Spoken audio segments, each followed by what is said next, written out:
High বন্ধুরা, দেখো এখানে আমার ঘরটাকে কিভাবে আমি ডিপ ক্লিন করি সেটাই তোমাদের সঙ্গে শেয়ার করব।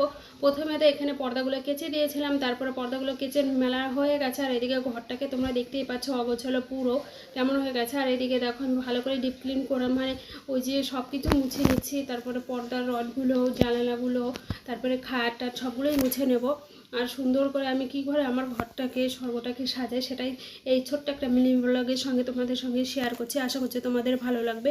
আর যদিও খাটটা ডিজাইন বেশি না, তার জন্য আমার মুছতেটা অত পরিষ্কার করতে অতটাও কষ্ট হয় না। আর যদি ডিজাইন থাকে তাহলে কিন্তু অনেকটাই কষ্ট হয়। আর এই ড্রেসিং টেবিলের আয়নাটা ভালো করে কলিং দিয়ে মুছে নিচ্ছি। তাতে কি হয়, আমার মেয়ে তো পুরো লিপস্টিক টিপস্টিক ভরে তো একাকার করে দিয়েছে, তার জন্য কিন্তু অন্য কিছু ওঠে না। আর এদিকে দেখো পর্দাগুলো কিন্তু শুকিয়ে গেছে, আর পর্দাগুলো এখন লাগিয়ে নেব।